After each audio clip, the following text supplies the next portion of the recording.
Halo, jumpa lagi. Assalamualaikum warahmatullahi wabarakatuh. Ketemu lagi dengan Bapak di mata kuliah Manajemen Keuangan program diploma. Hari ini kita akan masuk ke materi manajemen piutang. Baik, kalau kita bicara tentang piutang, piutang ini muncul bagi perusahaan apabila melakukan penjualan secara kredit, baik perusahaan dagang atau maupun perusahaan-perusahaan yang bergerak di bidang lainnya, di mana munculnya piutang ini sama dengan penjualannya, karena penjualannya berupa kredit sehingga akan muncullah tagihan.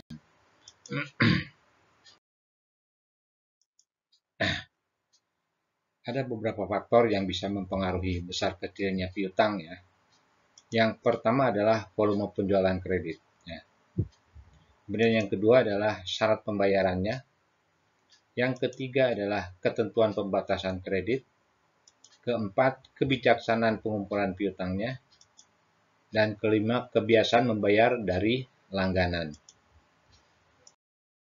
Baik, satu persatu kita lihat. Makin besar volume penjualan kredit, maka akan semakin besar investasi di dalam piutang. Berarti makin besar resiko, tetapi juga profitabilitasnya juga meningkat. Artinya bahwa perusahaan melakukan penjualan secara kredit di samping melakukan penjualan secara tunai.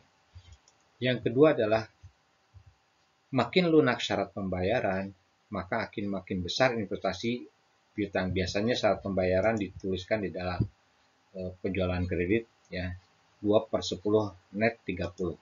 Artinya bahwa apabila pembayaran dilakukan dalam waktu 10 hari setelah penyerahan barang, maka akan mendapatkan diskon sebesar 2%, di mana waktu pembayarannya adalah 30 hari. Faktor ketiga adalah batas kredit. Semakin besar atau tinggi batas maksimum kredit, maka akan semakin besar pula investasi di dalam piutang. Orang akan lebih nyaman belanja atau memberi barang secara kredit karena batas kreditnya cukup tinggi atau limitnya tinggi. Adapun pembatasan kredit ini yang pertama adalah bisa secara kuantitatif, artinya limitnya dalam jumlah rupiahnya, atau juga pembatasannya secara kualitatif, berarti hanya orang-orang tertentu saja berdasarkan kualifikasi tertentu yang bisa dipenuhi untuk mengajukan kredit atau memberi barang secara kredit. Yang keempat adalah kebijaksanaan pengumpulan kreditnya. Bisa aktif atau juga bisa pasif. Tapi rata-rata orang perusahaan yang melakukan penjualan secara kredit biasanya memang akan melaksanakan penagihan secara aktif ya, bisa melalui telepon, surat, email, atau bahkan secara paksa mengerahkan debt collector. Dan yang kelima adalah semakin lama waktu pembayarannya akan semakin besar investasi di dalam piutang. Orang akan menunda-nunda, mengulur-ulur waktu untuk melunasi utangnya karena batasnya cukup lama.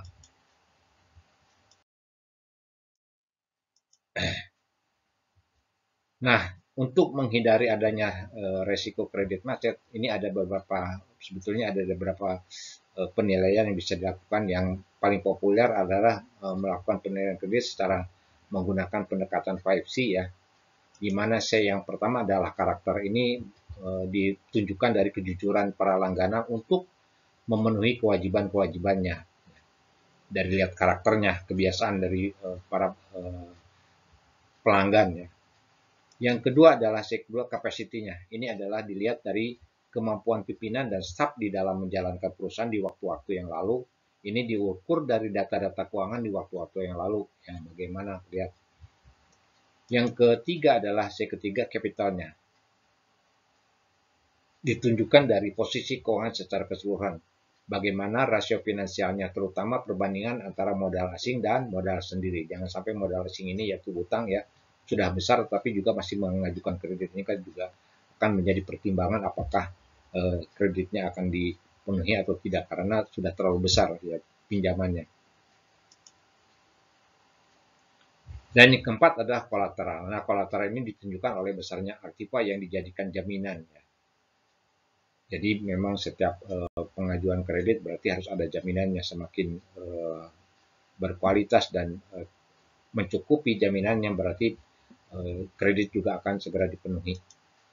Dan yang kelima adalah condition. Ini menunjukkan pengaruh tren ekonomi terhadap perusahaan. Bagaimana perusahaan ini menghadapi tren perubahan-perubahan yang terjadi di perekonomian, apakah dari mulai kenaikan suku bunga, kenaikan upah buruh, adanya penyesuaian tarif dasar listrik, atau kenaikan harga BBM ya. Biasanya memang ada perusahaan-perusahaan yang tiba-tiba kolaps gara-gara adanya perubahan-perubahan tersebut. Kinerja perusahaan di dalam mengelola piutang, maka kita harus bisa melihat juga tingkat perputarannya atau turnover dari piutang tersebut ya, atau receivable turnover-nya. Semakin cepat perputarannya semakin bagus. Nah, semakin lunak syarat pembayaran, maka akan semakin besar pula investasi di dalam piutang, sehingga semakin rendah tingkat perputaran piutang tersebut. Perputaran piutang ini dapat dihitung dengan rumus receivable turnover sama dengan net credit sales dibagi dengan average receivable. Jadi penjualan kredit dibagi dengan rata-rata piutang. Sebagai contoh, misalkan penjualan kreditnya 4 juta rupiah, sedangkan rata-rata piutangnya 160 ribu rupiah, maka kita bisa menghitung receivable turnover-nya atau perputaran piutangnya adalah 4 juta rupiah dibagi dengan 160 ribu sama dengan 25 kali. Artinya dalam 1 tahun perputaran piutangnya sebanyak 25 kali. Jadi kalau 1 tahun 52 minggu atau 12 bulan berarti 25 kali ini rata-rata tiap 2 minggu ya. Artinya bahwa dalam 1 tahun rata-rata dana yang tertanam di dalam piutang ini berputar 25 kali ya. Atau kita juga bisa menghitung receivable collection period atau average collection period. Jadi rata-rata pengumpulan piutangnya. Kalau tadi perputaran piutangnya sudah bisa dihitung sebanyak 25 kali dalam 1 tahun, maka rata-rata pengumpulan piutangnya rumusnya adalah receivable collection period atau average collection periodnya adalah 360 ini hari dalam 1 tahun dibagi dengan receivable turnover-nya atau perputaran piutangnya kali 1 hari. Jadi satuannya hari. Kita lihat kalau contoh tadi bahwa atau bisa juga menghitungnya average receivable dikali 360 dibagi dengan net credit sales-nya.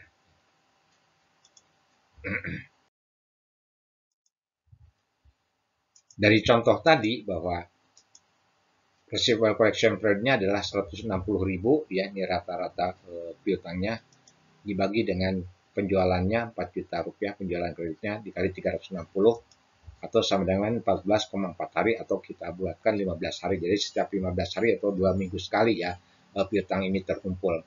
Tapi biasanya kalau secara praktik memang piutang itu penagihannya tiap bulan ya, per bulan.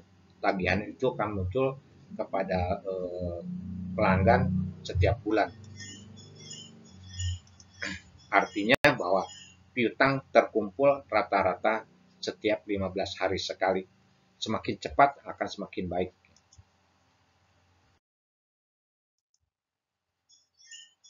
Nah, sekarang kita lihat hubungan antara piutang dengan aliran kas atau cash flow ya. Nah, apabila perusahaan melakukan penjualan secara kredit di samping penjualan tunai, maka sebelum menyusun cash budget atau anggaran kas, maka perusahaan terlebih dahulu harus menyusun schedule pengumpulan piutang atau receivable collection budget.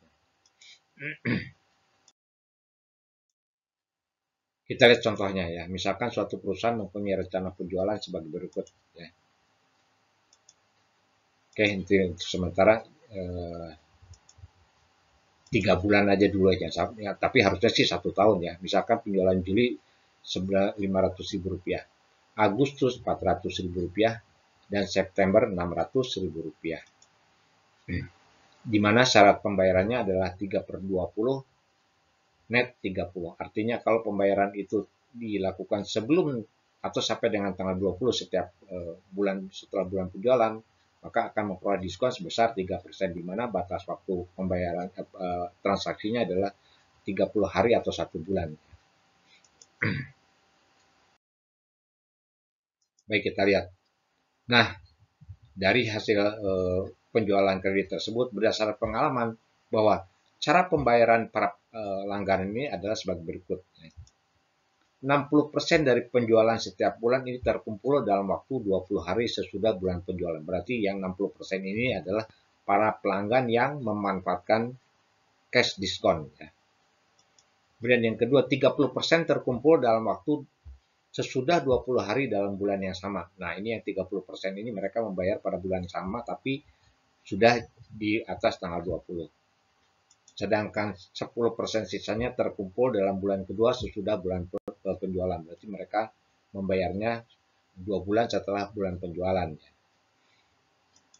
Dari data-data tersebut, kita diminta menyusun rencana pengumpulan piutang atau receivable collection budget selama 3 bulan, yaitu antara sampai Agustus sampai dengan bulan Oktober. Yang pertama, kita menghitung penerimaan piutang bulan Agustus dari penjualan bulan Juli. Ya, yang dijual bulan Juli dibayar bulan Agustus, di mana yang penjualan bulan Juli di bulan Agustus itu yang pertama adalah yang 60% dulu, yang mereka memanfaatkan diskon, ya, yaitu 60% dari Rp500.000, Rp300.000, karena mereka membayar sebelum tanggal 20 atau sampai dengan tanggal 20, maka mereka dapat diskon sebesar 3%. Diskon 3% dari Rp300.000, Rp9.000. Sehingga kelompok pertama ini mereka hanya membayar sebesar Rp300.000 dikurangi Rp9.000 atau sama dengan Rp291.000. Sedangkan yang kedua, yang 30% ini terkumpul dalam waktu sisanya, yaitu yang tidak memanfaatkan diskon, yaitu 30% dari Rp500.000, Rp150.000.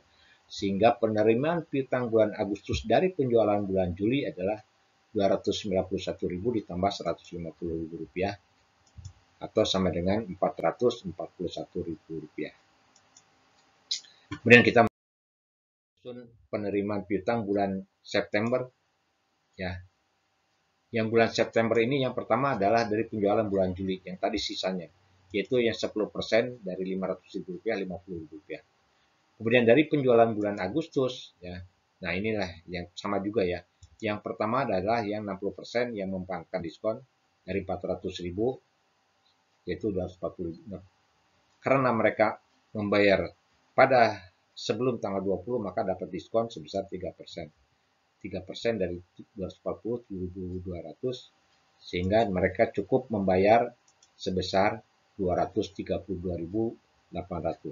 Sedangkan sisanya yang 30% ini yang gak dapat diskon 30% dari 400.000, Rp120.000. Sehingga penerimaan piutang bulan September dari bulan Juli Rp50.000, sedangkan dari bulan Agustus sebesar Rp352.800. Sehingga total penerimaan piutang bulan September adalah sebesar Rp402.800. Dan terakhir kan kita akan menyusun receivable collection period atau receivable collection budget, budget pengumpulan piutang bulan Agustus sampai dengan Oktober. Maka penerimaan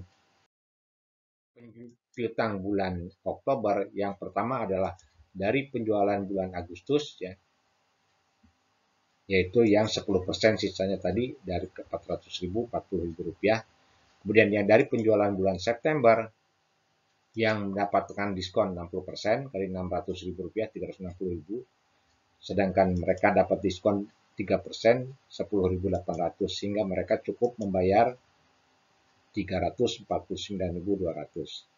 Dan yang 30% ini yang tidak mendapatkan diskon, ya, sebesar 30% dari Rp600, Rp180.000, sehingga penerimaan piutang bulan Oktober dari penjualan bulan September adalah sebesar 349 termasuk 529.200. Dan total penerimaan piutang bulan Oktober, yaitu dari bulan Agustus 40.000, dari bulan September 529.200, jumlahnya adalah 569.200. Nah, setelah itu kita bikinlah budget pengumpulan piutangnya atau receivable collection budget bulan Agustus sampai dengan bulan Oktober, ya, yaitu seperti ini ya. Jadi seharusnya memang 1 tahun ya, ini kita untuk mempersingkat aja. Jadi bulan penjualannya Juli, Agustus, September, di mana taksiran penjualannya Juli 500, Agustus 400.000, September 600.000 rupiah. Penerimaan piutang bulan Agustus dari penjualan bulan Juli adalah sebesar 441.000 rupiah. Penerimaan piutang bulan September dari penjualan bulan Juli 50.000 rupiah. Dari penjualan bulan Agustus 352.800, totalnya 402.800. Dan penerimaan piutang bulan Oktober dari penjualan bulan Agustus 40.000, dari penjualan bulan September 529.200, totalnya 569.200. Nah, angka-angka inilah yang nantinya masuk ke dalam cash budget ya. Jadi di dalam cash budget itu kan ada penerimaan penjualan tunai dan ada penerimaan pengumpulan piutang. Maka inilah yang masuk ke dalam penerimaan cash budget dari pengumpulan piutang. Ya. Jadi angka-angka inilah yang masuk ke dalam cash budget. Nah, sekarang kita lihat bagaimana kita ketika perusahaan melakukan penjualan secara kredit, maka piutang usaha itu harus juga ada pengendalian atau pemantauannya. Jadi pemantauan piutang usaha ini adalah proses evaluasi atas kebijakan kredit yang telah dijalankan. Khususnya pemantauan apabila terjadi perubahan pola pembayaran dari para pelanggan. Misalnya, semula pelanggan tergolong patuh di dalam membayar, kini mulai terlambat ya. Nah, ada 2 hal yang perlu mendapat perhatian dalam kaitannya dengan pemantauan piutang usaha tersebut. Yang pertama adalah Days Sales Outstanding ya, atau DSO. Ini merupakan ukuran termudah untuk mengamati arus penagihan piutang usaha. Semakin meningkat, maka akan semakin lambat. Yang kedua adalah schedule umur piutangnya. Ini merupakan tabel yang memuat informasi tentang umur, jumlah, proporsi, dan periode penagihan piutang. Baik, sekarang kita lihat contoh schedule umur piutang ya. Untuk umur piutang yang 0 sampai 30 hari jumlahnya 405 juta. Proporsinya adalah 45%, di mana periode penagihannya 20 hari. Yang 31 sampai dengan 60 hari ini jumlahnya 450 juta atau proporsinya 50%, periode penagihannya 51 hari. Yang 61 sampai 90 hari ini jumlahnya 27 juta, proporsinya 3%, periode penagihannya adalah 80 hari. Sedangkan yang lebih dari 90 hari ini 18 juta jumlahnya, proporsinya 2%, di mana periode penagihannya 96 juta, totalnya 9 juta. Misalkan perusahaan menetapkan batas waktu pembayaran piutangnya 30 hari, sedangkan kita bisa menghitung Days outstanding-nya adalah rata-rata, yaitu 45% ini yang 20 hari, ditambah 50% yang 51 hari, ditambah 3% yang 80 hari, ditambah lagi 2% yang 96 hari, sama dengan 52 hari. The Days outstanding berarti di sini rata-ratanya di atas kebijakan perusahaan yang menetapkan periode pembayaran piutangnya adalah 90 hari. Berarti di sini banyak sebagian besar para pelanggan ini yang biasa membayar tagihannya di atas 30 hari. Jadi hanya yang 45% inilah yang taat akan aturan, yaitu mereka membayar periode penagihannya 20 hari atau di bawah 30 hari. Berikutnya kita lihat analisis perubahan kebijakan piutang usaha ya.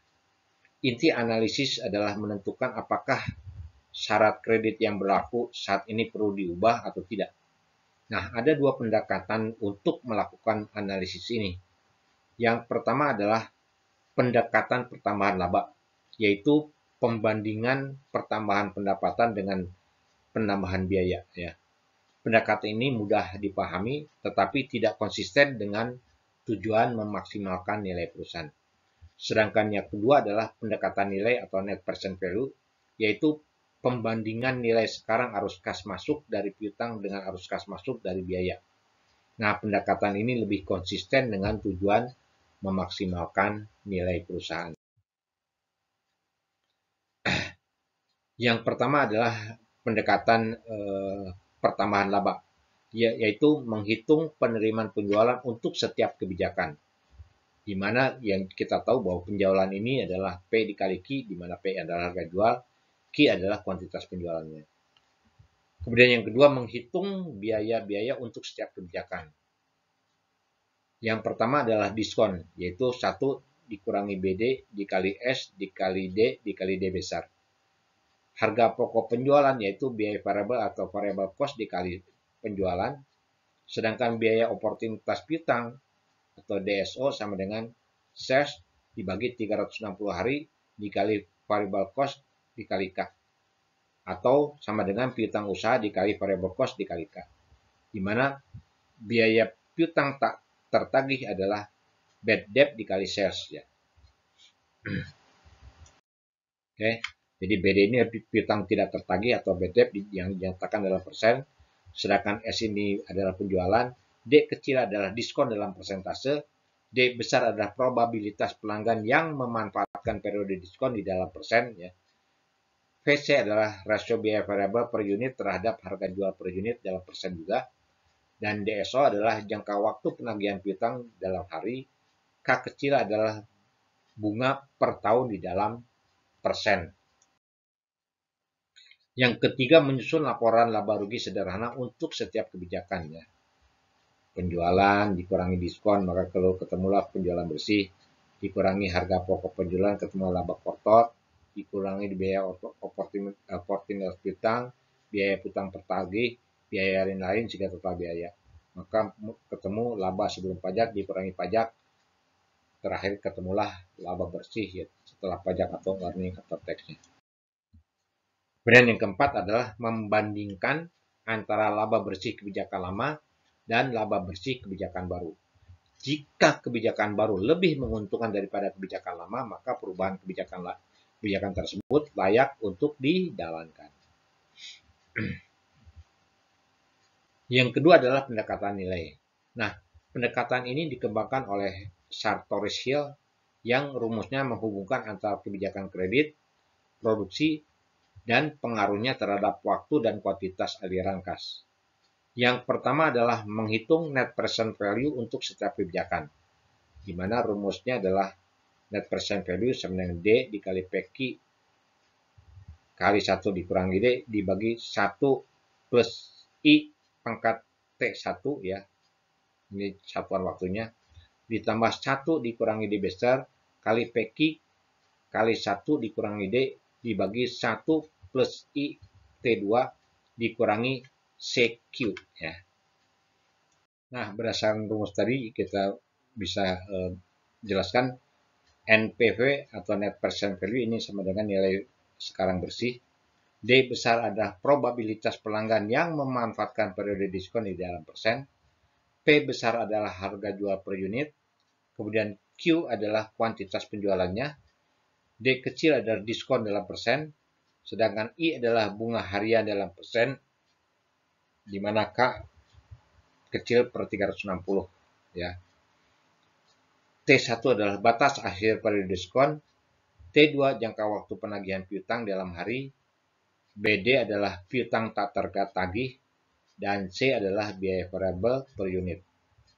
Kemudian yang kedua adalah membandingkan net present value kebijakan lama dan baru. Jika net present value kebijakan baru lebih besar dan positif, maka kebijakan piutang ini layak dijalankan. Untuk lebih jelasnya kita nanti akan berlatih dengan soal-soal atau kasus-kasus ya, dari mulai kebijakan perubahan laba dan menggunakan perubahan nilai bersih, nilai sekarang bersih atau net present value.